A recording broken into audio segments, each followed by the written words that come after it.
ആ സമയത്ത് എനിക്ക് ലാൽ സാറിൻ്റെ മുഖമൊന്നും ഒന്നും മനസ്സിലില്ല. ഒരു ക്യാരക്ടറാണ് ജോർജ് കുട്ടി. ഞാനൊരു നമ്മളെ ആർട്ടിസ്റ്റിലേക്കൊന്നും ആക്ടറിലേക്കൊന്നും പോയിട്ടില്ലായിരുന്നു. സോ എന്നെ സംബന്ധിച്ചിടത്തോളം ഒരു സാധാരണ മനുഷ്യൻ, വളരെ നല്ലൊരു മനുഷ്യൻ, ഒത്തിരി നന്മകളുള്ള ഒരു സാധാരണക്കാരനായ ഒരു മനുഷ്യൻ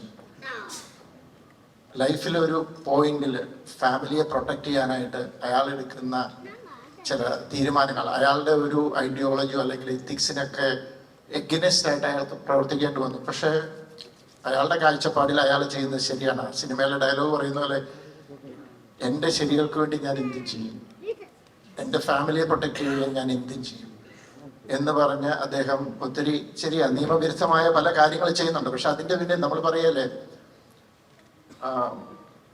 ലക്ഷ്യം മാർഗത്തെ സഹകരിക്കുന്നു എന്ന് പറയുന്നത്. അപ്പൊ അങ്ങനെ ഒരു കൈൻഡ് ഓഫ് മാനസികാവസ്ഥയിൽ നിന്നാണ് ജോർജ് കുട്ടി ഇതെല്ലാം ചെയ്യുന്നത്. അപ്പോൾ ജോർജ് കുട്ടിക്കും ജോർജ് കുട്ടിയുടെ ഫാമിലിക്കും ജോർജ് കുട്ടിയെ സ്നേഹിക്കുന്നവരുടെ പെർസ്പെക്റ്റീവിൽ ജോർജ് കുട്ടി വളരെ നല്ലൊരു മനുഷ്യനാണ്. പക്ഷെ അതുകൊണ്ട് അഫക്റ്റഡ് ആകുന്ന വ്യക്തികൾ, ഇപ്പൊ പ്രഭാകർ ആയാലും ഗീതാ പ്രഭാകർ ആയാലും അതുപോലെ വേറെ പല രീതിയിൽ, ഇപ്പൊ പോലീസ് ഡിപ്പാർട്ട്മെന്റിലുള്ളവരായാലും വേറെ ഏതെങ്കിലും രീതിയിൽ ജോർജ് കുട്ടി യൂസ് ചെയ്യപ്പെട്ടു എന്ന് അറിഞ്ഞവർക്കും ജോർജ് കുട്ടി ഒരു നല്ല മനുഷ്യനല്ല. So it's all about perspective. ഇപ്പൊ നമ്മുടെയൊക്കെ ജീവിതത്തിൽ നമ്മൾക്കും എല്ലാവരുടെയും മുന്നിൽ നമ്മൾ നല്ല മനുഷ്യരൊന്നുമല്ല. ചിലരുടെ മുന്നിൽ നല്ല മനുഷ്യരാണ്. നമ്മളെ സ്നേഹിക്കുന്നവര് ചിലപ്പം സ്നേഹിക്കുന്നവരുടെ മുമ്പിൽ നമ്മൾ നല്ല മനുഷ്യരാണ്. നമ്മളെ ഇഷ്ടമില്ലാത്തവർക്ക് നമ്മൾ വളരെ മോശക്കാരനായ ഒരു മനുഷ്യനാണ്. സോ അത് തന്നെയാണ്. ഞാനും ഒരു പരിധി വരെ അച്ഛൻ്റെ കൂടെ തന്നെയാണ്. കാരണം ദൃശ്യം മണ്ണിൽ നിങ്ങൾ കണ്ടിട്ടുണ്ടാവും, പ്രഭാകരനറിയാം സ്വന്തം മകന്റെ കുഴപ്പങ്ങൾ എന്തൊക്കെയായിരുന്നു എന്നുള്ളത്. അപ്പൊ അതുകൊണ്ട് ജോർജ് കുട്ടി ചെയ്തത് വലിയൊരു അപരാധമാണെന്ന് ഉള്ളിൽ അറിയാമെങ്കിലും കുറച്ചൊരു ചായ്വ് ആ ഭാഗത്തേക്കുണ്ട്. ദൃശ്യം 2 നമ്മൾ കണ്ടു, മകന്റെ ഒരു ബോഡി റിമൈൻസ് ചോദിച്ചുകൊണ്ട് ജോർജ് കുട്ടിയോട് വന്ന് അപേക്ഷിക്കുന്ന ഒരു പ്രഭാകരനെയും നിങ്ങൾ കണ്ടു. ദൃശ്യം 3 എന്താണെന്നുള്ളത് പറയാനും പറ്റില്ല. കഥാപാത്രത്തെ പറ്റി ഒന്നും വലിയൊരു ബുദ്ധിമുട്ടിലാണ് ഞങ്ങൾ. സിനിമയെ പറ്റി മാത്രമേ സംസാരിക്കാൻ പാടുള്ളൂ എന്ന് പറയും, സിനിമയെ പറ്റി ഒന്നും സംസാരിക്കാൻ പറ്റുകയില്ല. അപ്പോൾ 3-ാം തീയതി വരെ, അല്ല 21-ാം തീയതി വരെ നമുക്കൊന്ന് വെയിറ്റ് ചെയ്തേ പറ്റുള്ളൂ. അപ്പൊ അറിയാം പ്രഭാകരന്റെയും ഗീതാ പ്രഭാകരന്റെയൊക്കെ ഇപ്പോഴത്തെ ബുദ്ധിമുട്ട് എന്താണ്, പ്രയാസം ഉണ്ടാവും. ഓഫ് കോഴ്സ് മകൻ നഷ്ടപ്പെട്ട വേദനയുണ്ട്. ഇനിയും എന്ത് കാര്യത്തിന് വേണ്ടിയിട്ടാണ് അവർ ജോർജ് കുട്ടിയെ അപ്രോച്ച് ചെയ്യുന്നതെന്ന് നമുക്ക് നോക്കാം. എന്തായാലും 2 സന്തോഷമാണ് മെയ് 21-ാം തീയതി. ഒന്ന്, നമ്മുടെ പ്രിയങ്കരനായ മോഹൻലാലിന്റെ ജന്മദിനമാണ്. ആ ജന്മദിനത്തിന് മോഹൻലാൽ നമുക്ക് തരുന്ന ഏറ്റവും വലിയ സമ്മാനമാണ് ദൃശ്യം 3. അപ്പോൾ നിങ്ങളെ പോലെ തന്നെ ഞങ്ങളും വെയിറ്റ് ചെയ്തിരിക്കുകയാണ് ആ സിനിമ ഒന്ന് കാണാൻ വേണ്ടിയിട്ട്. സിനിമ ഒരു വൻ വിജയമാവട്ടെ എന്ന് കേരളത്തിലെ എല്ലാ പ്രേക്ഷകരെയും പോലെ ഞാനും ഹൃദയം നിറഞ്ഞ് പ്രാർത്ഥിക്കുന്നു. എല്ലാവർക്കും നന്ദി. ഒരുപാട് മെമ്മറീസ് ഉണ്ട്. ആക്ച്വലി ആദ്യമായിട്ട് ദൃശ്യം സെറ്റിലേക്ക് വന്നതാണ് ഓർക്കുന്നത്.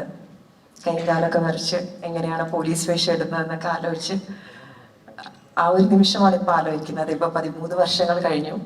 ഗീതാ പ്രഭാകർ IPS ജോലിയൊക്കെ വേണ്ടാന്ന് വെച്ച് കഴിഞ്ഞ ദൃശ്യം 2 ജോലിയില്ല, പക്ഷെ പുറകിലായിരുന്നു. പിന്നെ അമ്മ റാണിയുടെ 2 പെൺകുട്ടികൾ, ഗീതാ പ്രഭാകരന്റെ മകൻ, എല്ലാ അമ്മമാർക്കും മക്കൾ ഏറ്റവും പ്രിയപ്പെട്ടവരല്ലേ. ഇക്ക പറഞ്ഞതുപോലെ ഇക്ക എപ്പോഴും കുറച്ചൊക്കെ ജോർജ് കുട്ടിയുടെ സൈഡിൽ നിന്ന് ചിന്തിക്കുമായിരുന്നു. ഗീതാ പ്രഭാകരൻ അങ്ങനെ ചിന്തിക്കാൻ, അമ്മമാർക്ക് അങ്ങനെ ചിന്തിക്കാൻ ചിലപ്പോൾ സാധിക്കില്ല. എല്ലാവർക്കും അവരവരുടെ മക്കൾ തെറ്റ് ചെയ്താലും അവരവരുടെ മക്കളാണെന്നുള്ളൊരു തോന്നലുണ്ടാവും. നമുക്ക് നോക്കാം ദൃശ്യം 3 വരുമ്പോൾ ഗീതാ പ്രഭാകരന്റെ ഒരു അവസ്ഥ എന്താണെന്നുള്ളതൊക്കെ, അമ്മ അതെങ്ങനെ നോക്കി കാണുന്നു എന്നുള്ളതൊക്കെ. ഒരുപാട് നല്ല മെമ്മറീസ് ആണ് അന്നും ഇന്നും 1, 2, 3ലേക്ക് എത്തുമ്പോൾ. ഒരുപാട് സ്വീറ്റ് മെമ്മറീസ്, ഒരുപാട് പേരോട് കടപ്പാട്. ജിത്തു സാറിനോട്, ലാലേട്ടനോട്, ആന്റണി ചേട്ടനോട്, മലയാളി പ്രേക്ഷകരോട് എല്ലാവരോടും കടപ്പാടാണ് ഗീതാ പ്രഭാകരന് പറയാനുള്ളത്. Thank you so much. Good evening. എല്ലാവർക്കും മനോഹരമായ ഒരു സായനം നേരുന്നു. We have somebody, a special guest from Mumbai, Kumarji, Abhishekji, Rajesh Madam. Welcome to our family.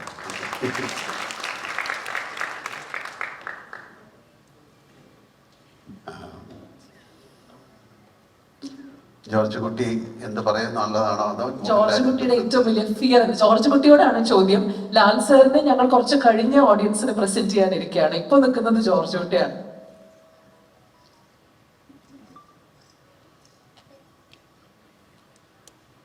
ഞാൻ പലപ്പോഴും പറഞ്ഞിട്ടുണ്ട് ജോർജ് കുട്ടി ആരാണെന്ന് എനിക്കറിയില്ല.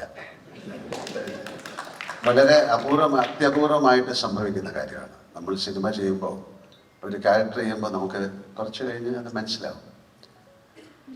ഒരുപാട് സിനിമകളുണ്ട് നമുക്ക് ഓർത്ത് വയ്ക്കാൻ. വാനപ്രസ്ഥം അല്ലെങ്കിൽ തൂവാനത്തുമ്പികൾ, താളപട്ടം, ചിത്രം, അങ്ങനെ ഒരുപാട് മാത്രം അങ്ങനെയൊക്കെ പറയാം. പക്ഷേ ഈ ജോർജ് കുട്ടി നമ്മൾ തുടങ്ങിയപ്പോൾ മുതൽ അതിൻ്റെ 1, 2, 3 അയാൾ ആരാണെന്ന് ഒരു ആക്ടറായി എനിക്ക് മനസ്സിലാകുന്നില്ല. അയാൾ എൻ്റെ കയ്യിൽ നിന്നൊക്കെ പോയി. അത് തന്നെയാണ് ജിത്തും പറഞ്ഞത്. എന്തായാലും 13 വർഷമായിട്ട് ഈ കുടുംബവുമായിട്ട് സഞ്ചരിക്കുന്ന ഒരാളാണ് ജോർജ് കുട്ടി. അയാൾക്ക് ഒരു രഹസ്യം ഒളിപ്പിച്ച് വെക്കേണ്ടി വന്നു. അയാൾ ക്രൈമൊന്നും ചെയ്തിട്ടില്ല. അയാളുടെ മകൾക്ക് വേണ്ടി, അയാളുടെ ഭാര്യയ്ക്ക് വേണ്ടി, അയാളുടെ കുടുംബത്തിന് വേണ്ടിയിട്ട് അയാൾക്കൊരു ഒരു സത്യം വെക്കേണ്ടി വന്നു. എന്നിട്ട് അയാൾ പറഞ്ഞു, നിങ്ങൾക്ക് ഒന്നും സംഭവിക്കില്ല, ഞാനുണ്ട്. അത് അയാളുടെ ഒരു വാക്കാണ്. അപ്പം അയാളുടെ ഒരു പ്രതിജ്ഞയാണ്. അത് കീപ്പപ്പ് ചെയ്യാനായിട്ട് കഴിഞ്ഞ 13 വർഷമായിട്ട് അയാൾ ഭയങ്കര ഒരു യാത്രയിലാണ്. അയാൾക്ക് വയ്യാതായി. എന്താ പറയുന്നത്, ഈ സിനിമയിൽ നമ്മൾ പറയുന്നത് എനിക്ക് ഭയമാണ്.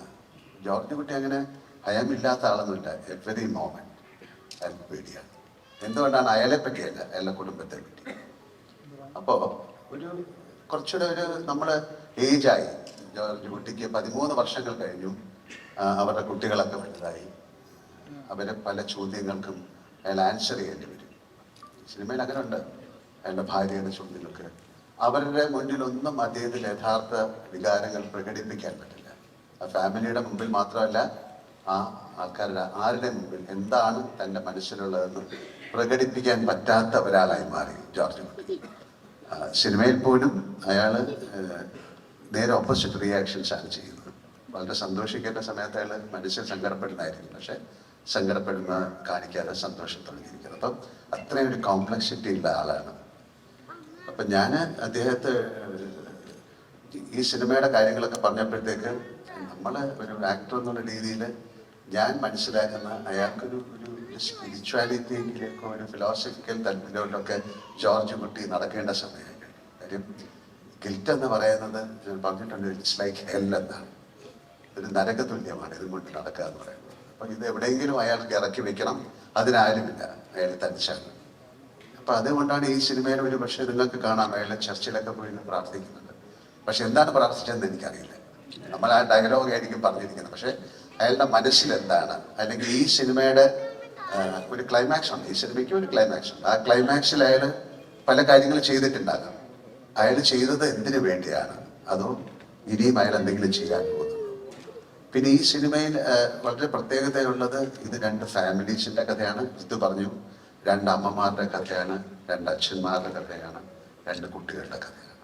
ഇതിൽ പിന്നെ ഒരുപാട് പേര് വന്നു പോകുന്നുണ്ട്. പക്ഷെ എന്നാലും 2 പേർക്കും തുല്യ ദുഃഖിതരാണ്. അപ്പൊ ആരാണ് ശരി, ആരാണ് തെറ്റെന്നൊന്നും പറയാൻ പറ്റുന്നില്ല. ജോർജ് കുട്ടിയും അതേ അവസ്ഥയിലാണ്, ഒരു പക്ഷേ പ്രഭാകരനും അതേ അവസ്ഥയിലാണ്. ഇതില് ജോർജ് കുട്ടിക്ക് ഏറ്റവും വിശ്വസിക്കാൻ പറ്റാത്ത ഒരാളാണ് പ്രഭാകരൻ. കാര്യം അയാൾ എന്ന് പറയുന്നത് സത്യമാണോ എങ്ങനെ അറിയും? നിങ്ങളൊന്നും പറയും, ഞാനത് ശരിയാക്കാം. അത് സത്യമാണോ അല്ലയോ എന്നറിയില്ല. അപ്പൊ എല്ലാ കാര്യങ്ങളും ആരായാലും ജോർജ് കുട്ടി കാണുന്നത് ഒരു എതിരാളിയായിട്ടാണ്.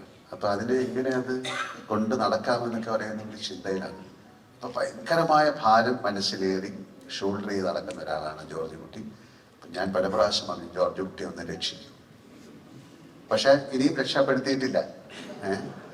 അപ്പം യു ക്യാൻ എക്സ്പെക്ട് ദൃശ്യം 4 ഓൾസോ സർ. അല്ല അങ്ങനെ പറഞ്ഞു, this is just show, but it's not a show. Let people watch the film and let them decide whether we should do sequel, like 4 or 5. But Anthony has got a very different plan. He said we'll do 5, then later. എന്തായാലും ഒരുപാട് സന്തോഷം. As an actor, I'm so thrilled because it never happens in films. For the last 13 years, I'm carrying this character and this family. And they are growing and we are having a bunch of questions. George Kuti is not able to answer. അപ്പോൾ അങ്ങനെ even പിന്നെ പ്രേക്ഷകർ ഇല്ല, ഈ പ്രേക്ഷകർക്കും അതിൽ അഭിനയിക്കുന്ന എല്ലാ ക്യാരക്ടേഴ്സിനും പ്രേക്ഷകർക്കറിയാം, പക്ഷെ അതിൽ അഭിനയിക്കുന്ന ഒരു ക്യാരക്ടേഴ്സിനും ഇയാൾ എന്താ ചെയ്യുന്നതെന്ന് അറിയില്ല. അതൊരു സ്ട്രെയിഞ്ച് ഫിനോമിനയാണ്.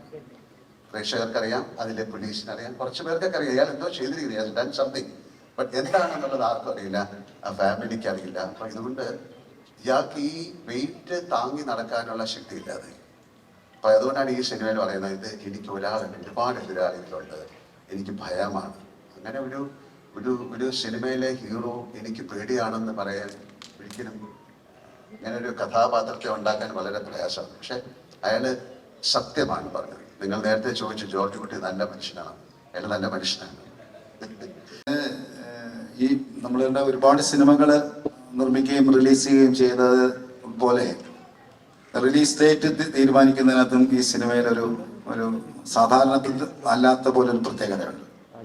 കാരണം ഈ സിനിമ ദൃശ്യം 3 എന്നുള്ള സിനിമ ഞങ്ങൾക്ക് ഏറ്റവും പ്രിയപ്പെട്ട, മലയാളിക്ക് ഏറ്റവും പ്രിയപ്പെട്ട മോഹൻലാൽ സാറിന്റെ ജന്മദിനത്തിലായ മെയ് 21-ാം തീയതിയാണ് ഈ സിനിമ റിലീസ് ചെയ്യുന്നത്.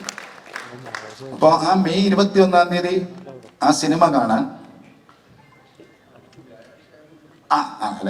അതായത് ഈ മെയ് 21 എന്ന് പറഞ്ഞ് നമ്മൾ തീരുമാനിക്കുമ്പോൾ സ്വാഭാവികമായിട്ടും അത് വളരെ അധികം അപൂർവമായി മാത്രമാണ് ഒരു വ്യാഴാഴ്ചയോ വെള്ളിയാഴ്ചയോ ആ 21-ാം തീയതി വരികയുള്ളൂ.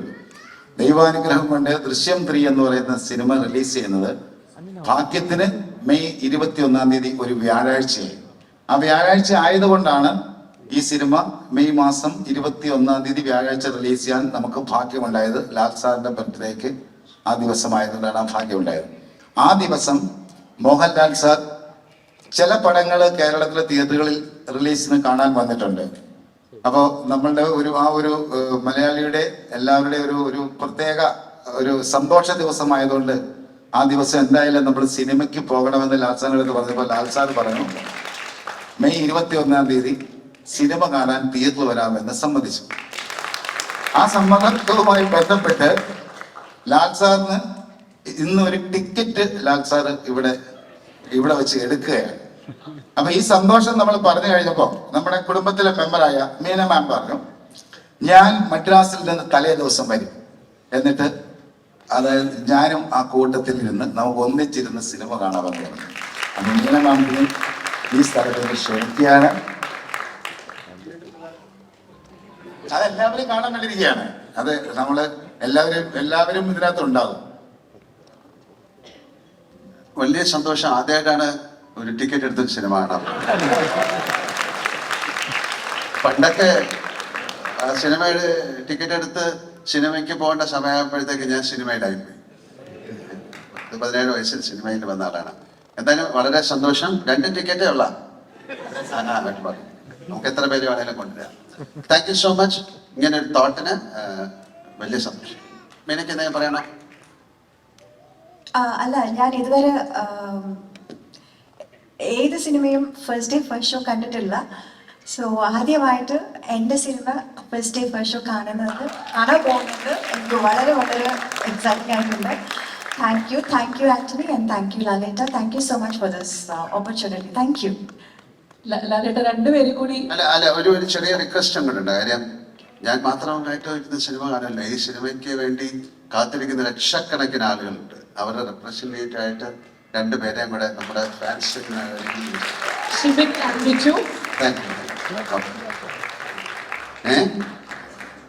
ഷിബിനും ബിജു വേണ്ട. നിങ്ങൾക്കും സിനിമയ്ക്ക് സാധാരണ ഇവരാണ് കഷ്ടപ്പെട്ട് ഇടികൊണ്ട് ആദ്യം ടിക്കറ്റ് വാങ്ങിക്കാൻ തോന്നുന്നു. ഇത്രയും സൗകര്യമായിട്ട് ആദ്യമായിട്ടായിരിക്കും ടിക്കറ്റ് വാങ്ങിക്കുന്നത്. Thank you. എവിടെ ടിക്കറ്റ്?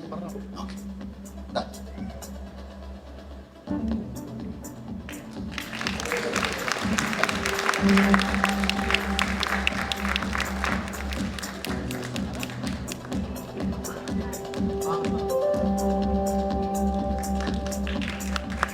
Thank you.